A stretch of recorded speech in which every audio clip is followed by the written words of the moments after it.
Hi friends, हम पढ़ने वाले हैं अध्याय 13 राजस्थान नगर पालिका अधिनियम 2009। ठीक है, और ये यहाँ पर पढ़ने वाले हैं अभियोजन और वाद आदि, इससे ज़्यादा ये पढ़ने वाले हैं। तो अभियोजन का मतलब क्या होता है? अभियोजन का मतलब होता है जैसे किसी पर अभियोग चलाया जाता है ना, या फिर जो किसी पर मुकदमा चलाया जाता है, तो वो प्रक्रिया क्या कहलाती है? अभियोजन कहलाती है। तो जिसे किसी को मान लो जेल में डालने से पहले की जो प्रक्रिया है ना, उसको गिरफ्तार करेंगे, उसके खिलाफ सबूत या फिर गवाह प्रस्तुत करना, या उसके खिलाफ जो कार्रवाई करना, उसके ऊपर धाराएं लगाना, ये सारी चीज़ें क्या कहलाती हैं? अभियोजन का हिस्सा कहलाती हैं। तो इस प्रक्रिया में क्या किया जाता है? जो दोषी होता है ना, उस पर क्या कार्रवाई की जानी है, तो दोषी पर कार्रवाई जो की जानी है, उस पर जो सबूत गवाह चाहिए, सेम उसी तरह से अगर कोई पीड़ित है उसको बचाने के लिए क्या क्या प्रोसेस करना है, वो सारा किसका हिस्सा होता है? अभियोजन का हिस्सा होता है। वाद तो आप जानते ही हैं कि जैसे कोई मुकदमा दायर करना वगैरह, तो वाद तो आप परिचित हैं ही। ठीक है, तो इस धारा में इस पूरे चैप्टर में पढ़ेंगे अभियोजन वाद, और यहाँ पर केवल 7 से 8 धाराएं हैं, वो हम यहाँ पर कवर कर लेंगे। तो दोस्तों एक्चुअल में यहाँ पर एक अनाउंसमेंट है कि जनवरी से हम 15 जनवरी के आसपास यहाँ पर इसका एक एडवांस बैच यहाँ पर लेके आएंगे। और एक्चुअल में जो 500 पेज के जो नोट्स, ये पूरा कंटेंट है पार्ट बी का, उसको मेरी कोशिश रहेगी कि यार अभी मैं 100-150 पेज में आपको अवेलेबल करा दूं। तो या तो आपको सारी मैंने फ्री ऑफ कॉस्ट अवेलेबल करा दिया, 1 से लेकर 34 तक अब तक लेसन बना चुका हूं, जो सारे यूट्यूब पर हैं।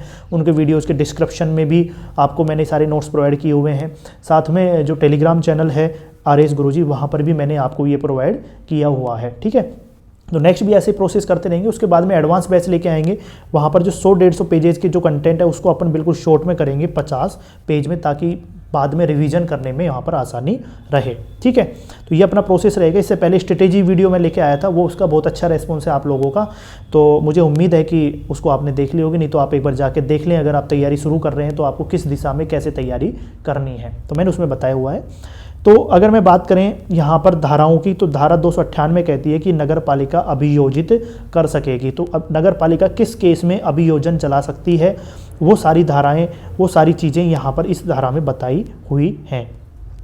तो जैसे बोला हुआ है कि किसी लोक न्यूसेंस का मतलब होता है उपद्रव।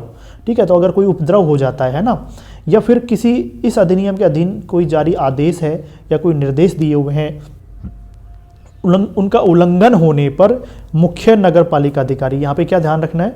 मुख्य नगर पालिका अधिकारी, है ना, ये क्या करेगा? अभियोजन का निर्देश दे सकेगा, शास्तियों की वसूली कर सकता है। शास्ति मतलब पेनल्टी। अगर कोई, जैसे एक तो जुर्माना होता है, अर्थदंड होता है, कोई सजा होती है, उसके अलावा कई बार क्या होता है, कोई नियम विरुद्ध कार्य कर देता है। ठीक है, जैसे हेलमेट नहीं लगाया, अब वो पेनल्टी कह सकते हैं आप, कई बार उसकी पेनल्टी ले लेते हैं कि यार भी नियम विरुद्ध आप चल रहे हो। ठीक है, तो वो शास्ति की वसूली की जाती है, पेनल्टी की वसूली की जाती है। वो भी कौन कर सकता है? मुख्य नगर पालिका अधिकारी कर सकता है। साथ में व्यक्तियों को जो दंड देने की जो कार्रवाई है, उसका भी निर्देश दे सकता है मुख्य नगर पालिका अधिकारी। नेक्स्ट है, कार्रवाइयों का जो व्यय है वो नगर पालिका निधि से संदत्त किए जाने का भी आदेश दे सकता है। कौन? मुख्य नगर पालिका अधिकारी, कि भाई जो भी कार्रवाई होगी, जो भी इस पे व्यय होगा, वो क्या किया जाएगा? वो नगर पालिका निधि से संदत्त किया जाएगा, उससे पेमेंट उसका किया जाएगा। ठीक है, नेक्स्ट लिखा हुआ है कि अभियोजन अपराध करने के 6 मास के भीतर संस्थित किया जाएगा। तो जो ये अभियोजन जो चलाया जाएगा ना, जो भी मैं आपसे चर्चा कर रहा हूँ, वो अगर किसी व्यक्ति ने कोई अपराध किया है तो उसके 6 मास के भीतर उसको संस्थित किया जाना जरूरी है। 6 मास के भीतर वो किया जाना जरूरी है। मुकदमा चलाना जरूरी है, अभियोजन चलाना जरूरी है। ये प्रक्रिया 6 मास के भीतर हो जानी चाहिए। नेक्स्ट हम बात करते हैं अभियोजन। तो अभियोजन मजिस्ट्रेट के समक्ष संस्थित किया जाएगा। मजिस्ट्रेट कोई भी होगा, उसके सामने इसको प्रोसेस किया जाएगा, संस्थित किया जाएगा। तो जो अभियोजन लगाया जाएगा वो मजिस्ट्रेट के सामने लगाया जाएगा। नेक्स्ट हम बात करें कि जुर्माना हो या कोई शास्ति हो या कोई प्रतिकर हो, इसकी वसूली अगर इस अधिनियम में कोई उपबंध नहीं किया हुआ है। कई बार ऐसा होता है, बहुत सारी आपने अभी तक पढ़ा होगा कि जो जुर्माने की, शास्ति या प्रतिकर की वसूली के संबंध में अलग अलग धाराओं में अलग अलग उपबंध किए हुए हैं। तो इस केस में अगर यहाँ पर इस अधिनियम में किसी केस में अगर वो उपबंध नहीं है, तो मजिस्ट्रेट को आवेदन करने पर जो जंगम या स्थावर संपत्ति के विक्रय कर स्तंभ द्वारा इसको वसूला जाएगा। ठीक है, तो अब मजिस्ट्रेट को अगर नगर पालिका आवेदन कर देती है कि यहाँ पर इसको वसूला जाना ज़रूरी है, जो जुर्माना, शास्ति है, जो भी मान लो यहाँ पर पेनल्टी लगाई गई है, तो उसको वसूला जाना ज़रूरी है, तो यहाँ पर वो जंगम स्थावर जो संपत्ति है ना, उससे ये वसूला जाएगा, उसको बेच देंगे और उसके माध्यम से इसको वसूला जाएगा।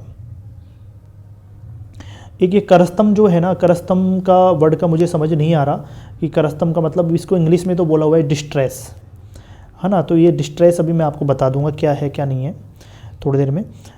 तो अब अपन बात करते हैं नेक्स्ट, इसके बारे में भी चर्चा करेंगे थोड़ी देर में। धारा 299 की बात करते हैं अपन, ठीक है।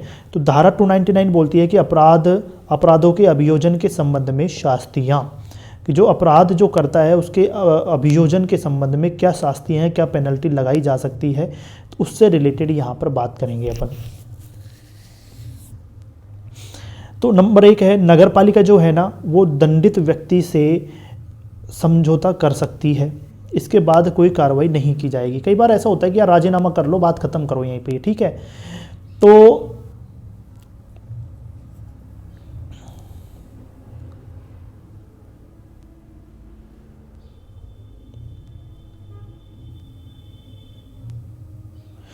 क्या होगा कि नगर पालिका जो है दंडित व्यक्ति को समझौता कर सकती है, उसके साथ में राजीनामा कर सकती है, उसके बाद में उसके खिलाफ कोई भी कार्रवाई नहीं की जाएगी, ठीक है। नेक्स्ट है कि जो अभियोजनों को प्रत्याहृत कर सकती है। इसका मतलब ये है कि जो अभियोजन अभी तक चलाया जा रहा था उसके ऊपर, जब उसके पास समझौता हो जाता है, राजीनामा हो जाता है, देन उसको वापस ले लेगी कि यार बात खत्म करो, यहीं पर चीज़ें अपनी यहाँ पर फ्री हो गई हैं, ठीक है। नेक्स्ट है, राज्य सरकार द्वारा बनाए गए नियमों द्वारा प्रशमनीय घोषित अपराध का प्रशमन कर सकेगी। अगर राज्य सरकार, है ना, कोई ऐसे नियम बना देती है कि यार ये जो अपराध हैं ये शांत रखे जाने योग्य हैं, इनका प्रशमन किया जा सकता है, इनको दबाया जा सकता है, शांत किया जा सकता है, तो उस केस में जो भी जो नियम है उसके अकॉर्डिंग जो वाद चल रहा है, जो भी अभियोजन चल रहा है, उसको शांत किया जा सकता है, उसको दबाया जा सकता है, ठीक है।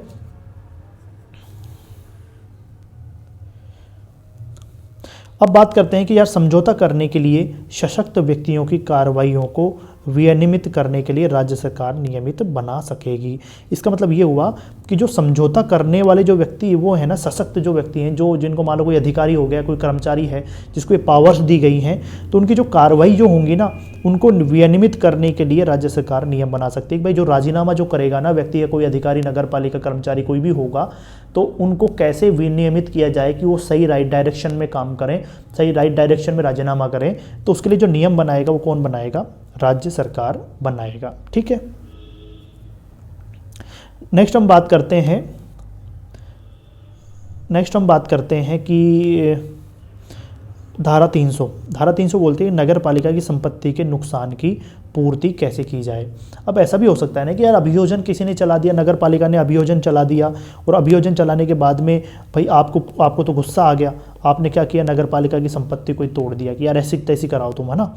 तो अब इस केस में क्या होगा, अगर उसकी संपत्ति को भी तो नुकसान हो सकता है ना कि यार मान लो किसी को अपन ने एक व्यक्ति को आपने परेशान कर दिया, तो उसको वापस उसको लगेगा कि मुझे नगर पालिका को संपत्ति को नुकसान पहुँचाना है, इसकी जो बिल्डिंग है उसको गिराना है, कई बार ऐसा हो जाता है। तो इस केस में क्या होगा, इस केस में जो अधिरोपित शास्ति वाले व्यक्ति ने अगर नगर पालिका को संपत्ति को नुकसान पहुंचाया है, तो वह नुकसान और शास्ति की पूर्ति का भागी होगा। मतलब जो उसने जो नुकसान किया है, जो पैसा, जो जितनी संपत्ति का नुकसान किया, मान लो 5 लाख रुपए की संपत्ति का नुकसान किया, उसके ऊपर पेनल्टी 2 लाख रुपए की लगी हुई है, तो टोटल मिलाकर 7 लाख रुपए का यहाँ पर भुगतान उसको किसको करना पड़ेगा? नगर पालिका को करना पड़ेगा। नेक्स्ट है, विवाद होने पर नुकसानी की रकम शास्ति का दोष ठहराने वाले मजिस्ट्रेट द्वारा उधारित की जाएगी। मान लो कई बार ऐसा हो जाता है कि विवाद उस पर और हो जाता है। विवाद का मतलब ये है कि जिसने ये नुकसान पहुंचाया है, एक तो नगर पालिका हो गई, नगर पालिका तो बोल रही कि यार हमको आप 5 लाख रुपए दो, वो बोल रहा है कि भाई 5 लाख किस बात के, मैं तो सिर्फ आपका 1 लाख रुपए का ही नुकसान किया है, आप 1 लाख रुपए लो, आप 5 लाख रुपए क्यों ले रहे हो? नगर पालिका बोल रही कि 5 लाख का नुकसान किया है, व्यक्ति 1 लाख देने पर अड़ा हुआ है। तो यहाँ पर अब उनके बीच में क्या होगा? विवाद होगा। और विवाद होने पर क्या होगा, जो नुकसानी की जो रकम है ना, कि यार कितनी रकम इसको देनी है व्यक्ति को, उसका जो डिसीजन करेगा वो कौन करेगा? जो जिसने ये पेनल्टी लगाई है ना, ये पेनल्टी उसके ऊपर पहले से लगी हुई है, जिसके खिलाफ जाकर उसने नुकसान उठाया है, तो जो मजिस्ट्रेट ने जो पेनल्टी लगाई थी वही डिसाइड करेगा कि भाई आपको इतनी नुकसानी की रकम देनी है, आपको 5 लाख देनी है कि 1 लाख देनी है, आपके ऊपर पेनल्टी तो इतनी लगी हुई है। तो डिसीजन किसका रहेगा? मजिस्ट्रेट का रहेगा। अब बात करते हैं कि नुकसानी का भुगतान न होने पर वसूली करस्तम द्वारा की जा सकती है। करस्तम मतलब ये होता है करके बताना, करस्तम का मतलब क्या होता है। जहाँ तक मुझे जो इसका वर्ड मैं अभी तक सर्च कर पाया हूँ वो ये है कि बलपूर्वक मतलब यहाँ पर वसूली की जा सकेगी। करस्तम का मतलब ये है कि अगर कोई बलपूर्वक यहाँ पर वसूली की जाएगी, अगर कोई भुगतान नहीं कर रहा है तो यहाँ पर जो वसूली की जाएगी वो बलपूर्वक की जाएगी, करस्तम द्वारा की जाएगी मतलब, ठीक है। नेक्स्ट है कि मजिस्ट्रेट यहाँ पर उसके खिलाफ क्या करेगा? जारी करेगा वारंट जारी करेगा और बलपूर्वक उसके खिलाफ वसूली की जाएगी। भाई आपने जो भी नुकसान किया है, जो भी यहाँ पर पेनल्टी लगाई गई है, जो नुकसान किया उसका सारा भुगतान आप यहाँ पर करें, ठीक है। तो धारा 300 में अपन ने ये पढ़ा। धारा 301 की बात कर लेते हैं। धारा 301 बात करती है कि कतिपय अपराधों का संज्ञेय और जमानतीय होना। तो कुछ अपराध ऐसे हैं जो संज्ञेय श्रेणी में आते हैं और वो जमानतीय होते हैं, मतलब उनके ऊपर जमानत ली जा सकती है। तो धारा 301 ये बोलती है कि जो अभियोजन लगाया जाएगा उसमें कुछ विवाद, कुछ अपराध ऐसे हैं जो संज्ञेय श्रेणी में आते हैं और ली जा सकती है, लगाई जा सकती है। तो ये कौन कौन से हैं? धारा 167 अपन ने, धारा 246, धारा 245 के अधीन जो दंडनीय जो अपराध हैं वो संज्ञेय श्रेणी में आएंगे और वो जमानतीय होंगे। तो वैसे इतना इंपॉर्टेंट नहीं है, सिर्फ आप ये ध्यान रख लेना कि ये धारा 301 के तहत जो कौन कौन से हैं, धारा 167, 246, 236 और 245 जो है ना, बस ये 3 धाराएं आप याद रख लेना। कई बार ये क्वेश्चन पूछा जाएगा कि निम्न में से कौन सी धारा ऐसी है जिसमें जो कतिपय अपराध दिए हुए हैं वो संज्ञेय या जमानतीय नहीं है। तो आपका मान लो 246 यहाँ पे दे दिया तो आपका आंसर हो जाएगा 246, क्योंकि सिर्फ इन 3 पर ही जो अपराध हैं जो इस है इसके ऊपर जमानतीय नहीं है। तो ये थोड़ा सा ये ध्यान रख लेना। हम बात करते हैं धारा 302 की कि प्रक्रिया त्रुटियुक्त होते हुए भी करस्तम विधिपूर्ण होगा। करस्तम का मतलब यहाँ पर बलपूर्वक ही कह सकते हो, जो बल प्रयोग किया जाता है ना, उसको ले सकते हो। बाकी आप मुझे इसका जो सही राइट मीनिंग क्या है वो आप मुझे सर्च करके बताना कमेंट में, ठीक है, मेरी हेल्प करना आप। तो प्रक्रिया त्रुटियुक्त है मान लो कोई, लेकिन उसके बाद भी करस्तम जो है वो विधिपूर्ण होगा। कई बार ऐसा होता है कि यार जो उसकी प्रोसेस होता है ना वो गलत होता है, बल प्रयोग करने का प्रोसेस हो सकता है गलत हो, वसूली करने का प्रोसेस हो सकता है गलत हो, लेकिन यहाँ पर इसको इस अधिनियम के तहत इसको विधिपूर्ण बताया गया है। ये विधि मान्य है, ये लॉ के अकॉर्डिंग है, ठीक है। वो किसी भी स्तर पर जाकर बल प्रयोग करके वो वसूली कर सकते हैं। यहाँ पे क्या लिखा हुआ है कि ये तो आपको समझ आ गया। साथ में ही अगर कोई व्यथित समस्त व्यक्ति जो हैं सक्षम अधिकारिता वाले किसी न्यायालय में विशेष नुकसान के लिए पूरा अनुतोष वसूल सकेंगे। तो यहाँ पे पहली बात तो यही आ गई, जो बाकी इसके ऊपर जो लाइन लिखी हुई थी ना वो सारी यही लिखी हुई थी, इसकी रामायण यही थी। तो मैंने इसको सिर्फ इसको ही ले लिया कि अगर कोई प्रक्रिया त्रुटियुक्त है तो भी वहाँ पर जो बल प्रयोग किया जाएगा, करस्तम किया जाएगा, वो विधिपूर्ण होगा, लॉ के अकॉर्डिंग होगा। और अगर कोई व्यक्ति इससे व्यथित होता है, ये बल प्रयोग से, है ना, और इससे व्यथित होता है, और अगर वो किसी अधिकारिता वाले न्यायालय में चले जाता है, कोर्ट में चला जाता है, तो वो अपने जो नुकसान जो उसको हुआ है उसके लिए पूरा अनुतोष वसूल सकता है, पैसे वापस ले सकता है, जो भी उसको नुकसान है उसकी भरपाई वो करवा सकता है किसी भी न्यायालय में। तो आपको अगर कोई नुकसान हो जाता है, आपके ऊपर कोई कार्रवाई की जाती है, बलपूर्वक आपको ऊपर क्या कार्रवाई की जाती है, तो आपको जो भी मान लो आपके पैर टूट गए, हाथ टूट गए, या मकान को कोई नुकसान हो गया, तो आप कोर्ट में जाइए। कोर्ट में आपका अगर आपके हित में फैसला आ जाता है तो आप पूरा अनुतोष प्राप्त कर सकते हैं, वसूल सकते हैं ऐसे केस में। नेक्स्ट बात करते हैं धारा 303 की वाद द्वारा अनुकल्पी प्रक्रिया, ठीक है।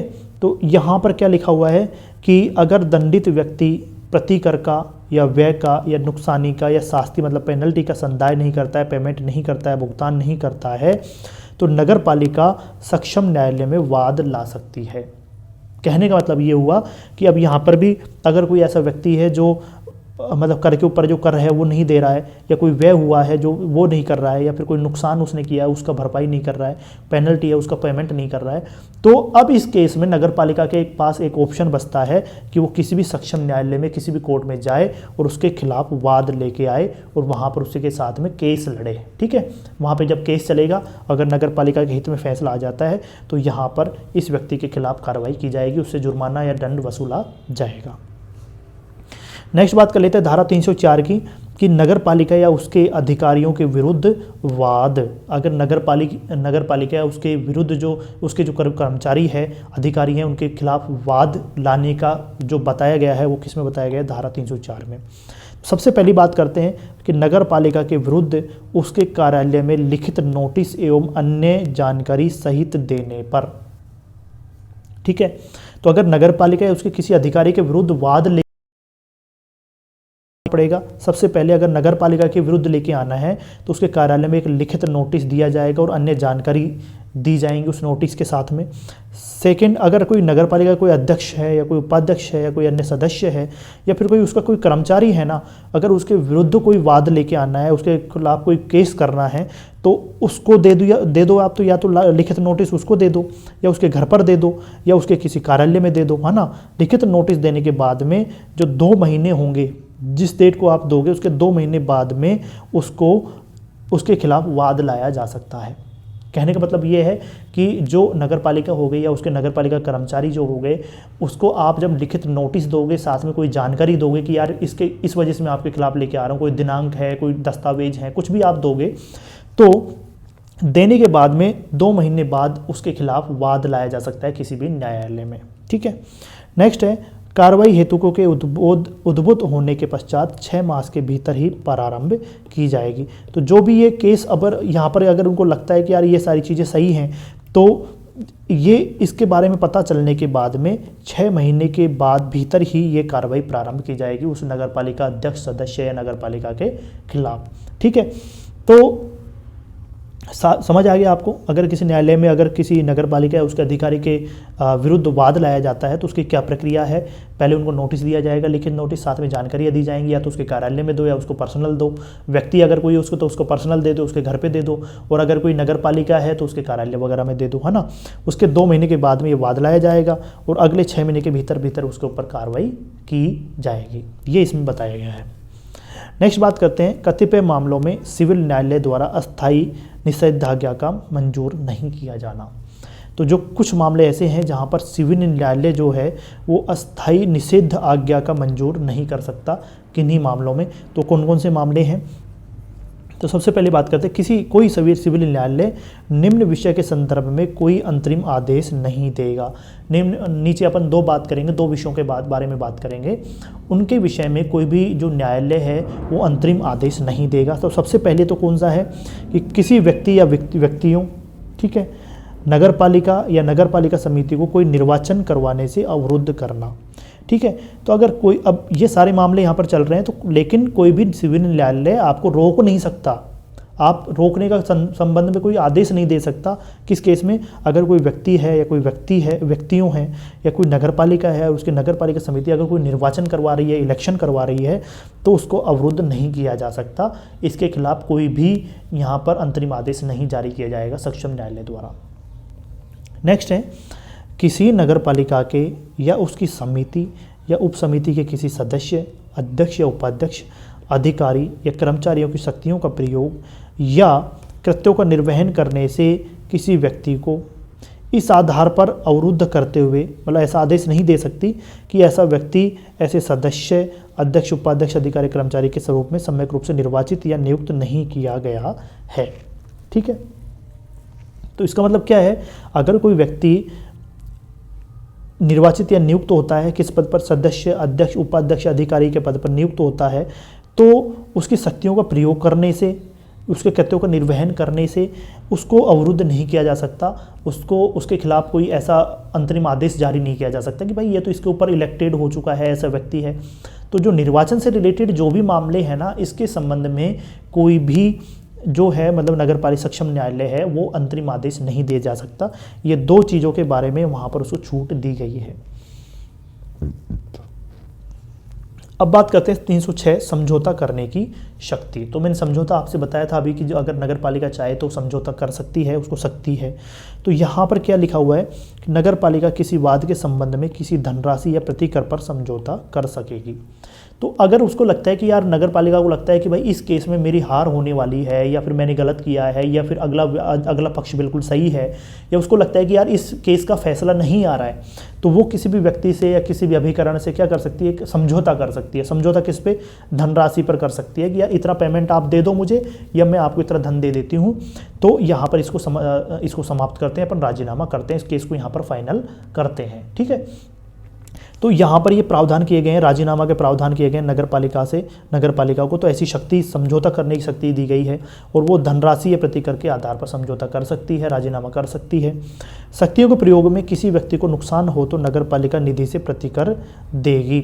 अगर शक्तियों का प्रयोग अगर करती है नगर पालिका और उससे किसी व्यक्ति को नुकसान हो जाता है किसी भी तरीके का, तो वहाँ पर उस व्यक्ति को नुकसान किससे दिया जाएगा? नगर पालिका निधि से दिया जाएगा। ठीक है, नुकसान होने पर।